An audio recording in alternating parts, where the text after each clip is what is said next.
ಮಾಡ್ತಕ್ಕಂಥದ್ದು. ಈ ರೀತಿ ಒಂದು ಅಧಿಕಾರ ಇದೆ ಅಂಥೇಳಿ ಒಬ್ಬ ಜನಪ್ರತಿನಿಧಿ ಮೇಲೆ ಈ ರೀತಿ ದಬ್ಬಾಳಿಕೆ ಮಾಡ್ತಕ್ಕಂಥದ್ದು, ಅವಮಾನಿಸ್ತಕ್ಕಂಥದ್ದು ಇದು ಖಂಡನೀಯ. ಯಾರೂ ಕೂಡ ಒಪ್ಕೊಳ್ತಕ್ಕಂಥದ್ದು ಅಲ್ಲ, ಯಾರೂ ಕೂಡ ಸಹಿಸ್ಕೊಳ್ಳೋಕೆ ಸಾಧ್ಯ ಇಲ್ಲ. ಖಾನಾಪುರ ಪೊಲೀಸ್ ಸ್ಟೇಷನ್ ಇನ್ಸ್ಪೆಕ್ಟರ್ನ ಅಮಾನತ್ ಮಾಡಿದ್ದಾರೆ ಸರ್. ನೀವೆಲ್ಲ ಬಿಜೆಪಿ ನಾಯಕರಲ್ಲಿ ಹೋದ್ರು ಅನ್ನೋ ಕಾರಣಕ್ಕಾಗಿ ಖಾನಾಪುರ ಇನ್ಸ್ಪೆಕ್ಟರ್ ಮಂಜುನಾಥ್ ನಾಯಕ್ ಅಂತ ನೀವೆಲ್ಲ ಖಾನಾಪುರ ಸ್ಟೇಷನ್ ಹೋದ್ರಲ್ಲ, ಸಿಟಿ ಲೆವೆಲ್ ಇದ್ದಾರೆ ಅಂತ ನೀವೆಲ್ಲ ಮೀಟಿಂಗ್ ಮಾಡಿದರೆ ಯಾಕೆ ಅವಕಾಶ ಕೊಟ್ಟರೆ ಬಿಜೆಪಿ ಅವರಿಗೆ ಅಂತ ಅಲ್ಲಿನ ಸರ್ಕಲ್ ಇನ್ಸ್ಪೆಕ್ಟರು ಮಂಜುನಾಥ್ ನಾಯಕ್ನ ಅಮಾನತ್ ಮಾಡಿದೆ.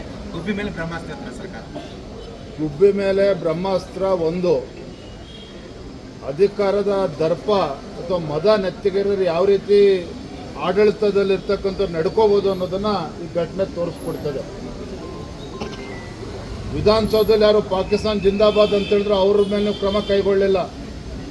ಮೊನ್ನೆ ಸುವರ್ಣಸೌಧದಲ್ಲಿ ಯಾರು ಅಧಿವೇಶನ ನಡೀತಾ ಇರಬೇಕಾದ್ರೆ ಶಾಸಕರ ಮೇಲೆ ಹಲ್ಲೆ ಮಾಡೋದಕ್ಕೆ ಗುಂಡಗಳು ನುಗ್ತಾರೆ, ಅವ್ರ ಮೇಲೆ ಇನ್ನೂ ಕೂಡ ಏನೂ ಕ್ರಮನ ಕೈಗೊಂಡಿಲ್ಲ.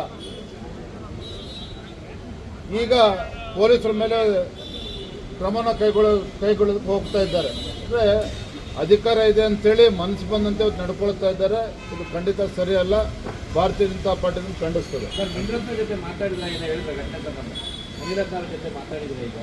ಮಾತಾಡ್ತಪ್ಪ, ಈಗಿನ ನಮಗೂ ಘಟನೆ ಗೊತ್ತಾಗಿರ್ತಕ್ಕಂಥ ಟಿ ವಿ ನೋಡಿ ಈಗ ಗೊತ್ತಾಗಿದೆ, ಹೇಳಿ ಚರ್ಚೆ ಮಾಡ್ತೇವೆ.